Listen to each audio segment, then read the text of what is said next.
What's up, YouTube? This is Too Raw for TV. Before I get into this video, I'd like to remind you guys that, as always, if you want to, if you choose to, you can support this channel. Show love to Too Raw for TV, and the links provided in the description box via PayPal or Cash App. And I have created a Patreon account. I already have some guys already signed up on it. I'd like to thank all of you who have signed up on the Patreon. And I strongly advise you guys to come over to Patreon for the very, very low price of only $2 per month. And the reason why I say this is because over in the Patreon, I can talk about things over there that I cannot talk about here on YouTube. Okay? It's totally uncensored, unfiltered, and truly too raw for TV. Um, so I really hope that you guys are able to come over there and support me over there as well. But if you can't, I'm here for free on YouTube. But I just can't talk about certain things. Now, in this video, I want to talk about Wilt Chamberlain. In particular, the fact that I think that Wilt Chamberlain's legacy has taken a serious hit over the past several years, as there's been more of an emphasis on championships. There's been less of an emphasis on post players and centers in particular. More focus on perimeter players, and I've noticed that more and more people have this, in my opinion, rather ignorant viewpoint of Wilt Chamberlain, this big guy who was unskilled, who played against nothing but 6'4" midgets, and even with that, he was unsuccessful in his career. You know what I'm saying? They do this. They do a lazy check of numbers, and they make a snap judgment as to why these numbers say such, say whatever they say. And this is my thing about Wilt Chamberlain. You have people nowadays who will make an argument that, well, how can anybody else win, right? When you have the Golden State Warriors out there, the team when they had Kevin Durant, all these Hall of Famers, the greatest team ever assembled, and all this, right? How can anybody else ever win? How can anybody else win when you have this super team out there? Or even with LeBron James, man, he's always trying to build a super team. Him, Bosh, D Wade. How can all these other great role players? How can anybody else win? But nobody ever mentions, because nobody feels sorry for big people, how hard it was for Wilt Chamberlain to win on as far as team level championship. How hard it was for him to overcome the Boston Celtics. First of all, the Boston Celtics were led by one of the greatest coaches in NBA history, in Red Auerbach. I think he's the greatest overall architect in NBA history. When you take into account coaching and even moving further up as far as general manager and president and all that. Unbelievable record. Unbelievable record with the Boston Celtics. Ultimately, he was part of 16 of their 17 championships in some way, shape, or form. Now, Wilt played under some great coaches. Alex Hannum comes to mind, but none on the level of Red Auerbach. Now, having said that,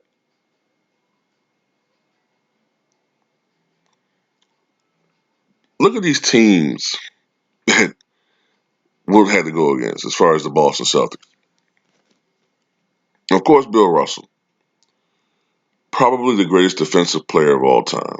All right, obvious Hall of Famer. Okay, then he had Bob Cousy, who's a Hall of Famer. That's two. Then you have John Havlicek, probably the greatest six-man ever, Hall of Famer. Okay, K.C. Jones, great defensive player, Hall of Famer. That's four. Sam Jones, possibly the greatest clutch player of all time, definitely one of the greatest shooting guards ever. Hall of Famer. That's 5. Clyde Leveillette, right? Clyde Leveillette, guess what? You guessed it, Hall of Famer, right? So that's 6. Tom Sanders, Hall of Famer. Frank Ramsey, who initiated, who was probably the league's first, well, he was the league's first 6-man, Hall of Famer. So what is that? That's 7 Hall of Famers. That's 7 Hall of Famers on what? No, no, no, no. Tom Heinsohn, great NBA player. All right. Um, had that great hook shot, right, with tremendous range out the 3-point line. Right, you know what I'm saying? Probably was possibly the first stretch forward, maybe. He was like maybe, well, yeah, I guess he might have been like the first precursor to that. Tom Heinsohn, it was a great coach too, Hall of Famer. Now Jim Lusterkoff wasn't a Hall of Famer, but he was a very good player. Won 6 NBA championships. So you have on this roster, right? On this roster right here, 8 Hall of Famers. 8. And you guys cry about the Warriors, and this doesn't even have Bill Sharman. He retired by then, right? So you got a team with 8 to 9 Hall of Famers. 8 to 9 fucking Hall of Famers. And you wonder why Wilt Chamberlain has 2 championships. And oftentimes, these games came down to the wire. Most of these games, these championship matchups between the the Boston Celtics and these playoff series between the Warriors, when they were the Philadelphia Warriors, and the Boston Celtics, or later on when he was with the Sixers. These games came down to the wire. They were close, all because of the greatness of Wilt Chamberlain, the guy who demanded double teams or triple teams. He played in the era where you could maul guys, roughing guys up. You talk about the physicality of the 1980s, but the physicality of the 1960s makes the 80s look like now. I mean, you could really hurt guys out there. And this is what motivated Wilt Chamberlain to go from being a guy that already was cock strong, that could bench press 400 pounds, to a guy that at his peak could bench press 550, 560, maybe close to 600 pounds. At least that's what he said in the Conan O'Brien interview back in the 1990s. All right. Just the sheer physicality of this man, his athletic ability, you know, had at least a 40-inch vertical in his prime. He had something like a 35-inch vertical when he was with the Lakers. This is after that devastating knee injury, which would have taken out lesser mortals. Okay. Uh, this is a guy who is, at least on a raw numbers basis, the greatest rebounder ever, although I think technically is Dennis Rodman. This is a guy who's way ahead of everybody when it comes to dominance. 23,924 rebounds. No one's ever going to touch that, ever. I mean, you could have a career with half that amount of rebounds, and you would have been considered an all-time great rebounder today. All right. This is a guy that, true, he did have weaknesses. He was not a great foul shooter. Part of that was because he had large hands. Part of that was like Shaquille O'Neal. He's a very strong person, and it probably benefited him to be closer, maybe to the 3-point line, to be shooting from free throw range, because the guy just was so strong. He couldn't get a good feel of the ball from that distance. Okay, but this is a guy that individually you cannot argue with his dominance. It boggles my mind that in basketball, productivity can be excused by uh, lack of level of competition or rules or all these different things. You know what I'm saying? Yeah, I will bring up the fact that defenses are at a disadvantage in today's game. Uh, so you're going to see some numbers that are a little bit inflated, but it doesn't take away from what these guys are still accomplishing. I just bring these things up when you make historical comparisons. But I don't get all of the Wilt Chamberlain hatred. Okay, this is a guy that had 100 points in an NBA game. But if he only did this against 6'4" midgets, right? As people erroneously always say, even though there were a lot of 7-footers when he played, and he played against some great centers. Okay, some great centers. Of course, Bill Russell, Walt Bellamy, you know, Nate Thurman, Willis Reed. You know, let's just to name a few of them. And you also got to remember that this was an NBA where it was only when Wilt played, I think 8 to 17 teams. So it's not as many players, but you can make the argument that because it was fewer players, the lesser players were not getting roster spots. You see what I'm saying?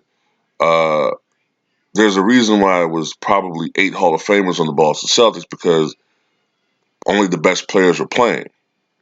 So it was only room for the best guys.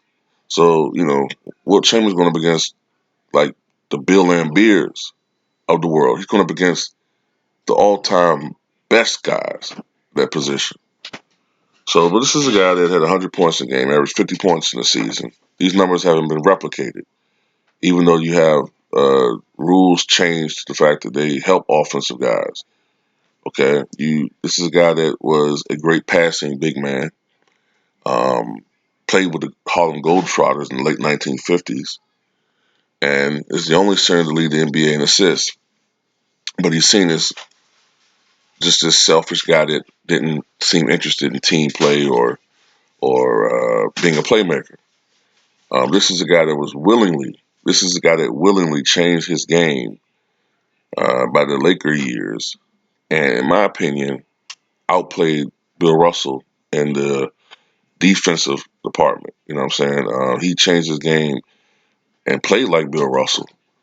And this is the best argument I have as to why I think Wilt Chamberlain is better than Bill Russell. Um, Wilt was able to change his game and play like Bill Russell, but Bill Russell would never been able to change his game and play like Wilt Chamberlain because he couldn't do it because he wasn't skilled enough to do that. And that's the biggest argument I have against Bill Russell being better than Wilt Chamberlain. He just simply wasn't.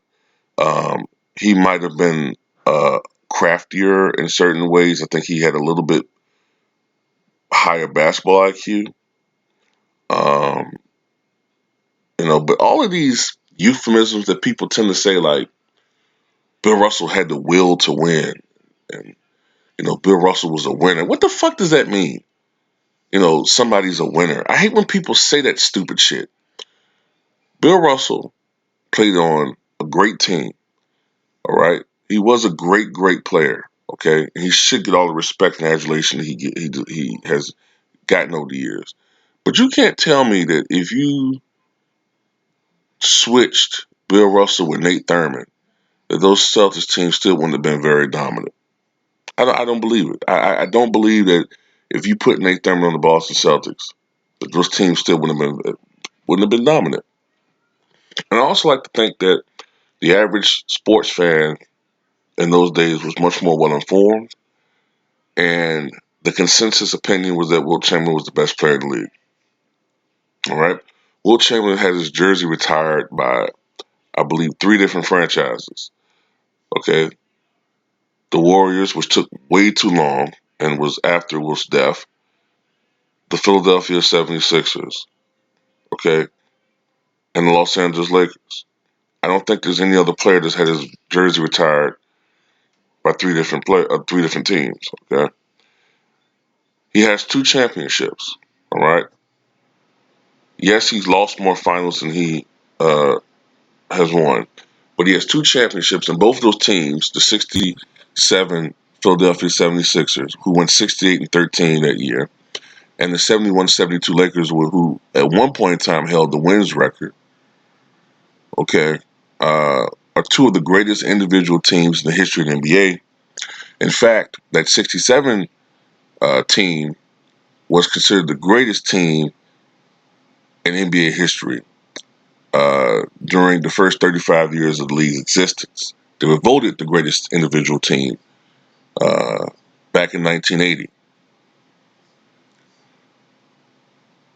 So Wilt Chamberlain, to me, I think is just totally underappreciated by today's NBA's so-called fans. You know what I'm saying? This is a guy that holds numerous all-time records. It's not just about numbers. I don't think that Wilt Chamberlain went out there to put up numbers. I don't think that. I think his numbers are a byproduct of his overall dominance. You know what I'm saying? This is a guy that came into the NBA, not only as the rookie of the year, but MVP. You know, um, you can make the argument that Wilt should have won MVP all the time. He came in averaging 38 points and 27 rebounds per game. The 61-62 season, when he averaged 50.4 points and 25.7 rebounds, I believe his numbers were, the MVP went to Bill Russell. It's hard for me to believe that in today's NBA that would have been the case today. And to those who say, well, Wilt didn't show the same dominance in the playoffs, that's not necessarily correct. You're looking at his scoring average. But the reason why his scoring average is only 22.5 points per game as opposed to 30.1 points per game during the regular season is that a lot of his playoff games came when he was with the Lakers. I think about half of his playoff games were when he was with the Lakers, when he was the fourth and sometimes fifth option. And a lot of those playoff games came when he was with the Sixers, okay, when he was probably like maybe the second option sometimes. He was no longer leading the NBA in scoring. And also, at those times, they were playing a lot more playoff games as opposed to when he was with the Philadelphia Warriors. Now, another knock that he gets that I think is unfair is that Wilt wasn't as competitive as other guys. And that's not true. Now, Wilt may not have been as mean as some of these other guys, nasty, but he was a very competitive individual, very competitive. He did not like to lose. He did not like to be outbested. Give you an example I'm talking about. Wilt prided himself on his strength, okay? He prided himself on how strong he was. But I think it was back in 1964. I think he and some of these other athletes were having, I think it was 64. They were playing cards or whatever, and somehow Jim Brown and Wilt Chamberlain got into a little tit for tat. They were friends, I guess, but basically, Jim Brown and Wilt were arguing about who would win an arm wrestling contest. And I might have some little facts mixed up, but basically, Jim Brown won that arm wrestling contest, and it pissed Wilt Chamberlain off so much because Wilt Chamberlain was the epitome of macho that he began working out even more, and he got so strong to the point where no one, not even Jim Brown anymore, could beat him in arm wrestling because Wilt had to be number one. So my argument is that Wilt Chamberlain is the greatest. I'll put it like this: Wilt Chamberlain is arguably the greatest player in NBA history. I think it's Jordan, but I can't really get mad at anyone who thinks it's Wilt Chamberlain. He dominated on both sides of the court. We've never seen a player more dominant than him. He was very competitive, despite what the media tries to say about him now. And in my eyes, he was a winner. He may not have won as many championships as some people would like for him to have, but Wilt Chamberlain, to me, had an extraordinarily successful career. especially when you consider that he was going up against oftentimes great all-time teams.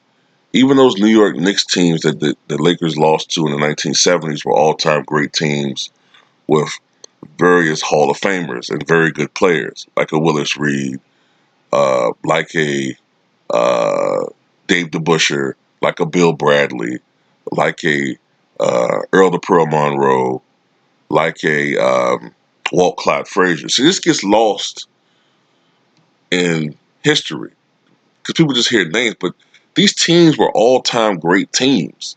Whereas by that time, Wilt was an aging superstar, Jerry West was aging, Elgin Baylor was finished. So it's kind of like you got to put things into perspective. Wilt's problem was timing and the competition that he was going up against. Oftentimes, his teams were just inferior. I mean, those Philadelphia Warriors teams, some of his best teammates were guys like Paul Arizin, whose best days were in the 1950s. You know, so it's no wonder why some seasons Wilt shot the ball 30, 35, 40 fucking times. I mean, he was their best option. And also, part of it was the coach. I think at the time, Alex Hannum, who theorized that if we lose by 10 to the Boston Celtics and he scores 38, well, maybe he just scored 50. So it wasn't like he was just out there shooting the basketball and it wasn't part of the system. It was part of the system that year. They wanted him to average 50 points per game, really, and he did it. He's the only player to score 4,000 points in a season, and he'll be the only one to do that. Matter of fact, he's only one of two guys to score 3,000. That's he and Michael Jordan.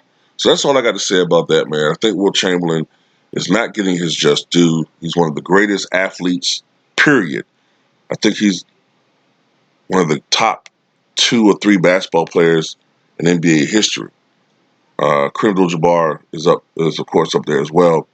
And that's all I got to say, man. Tell me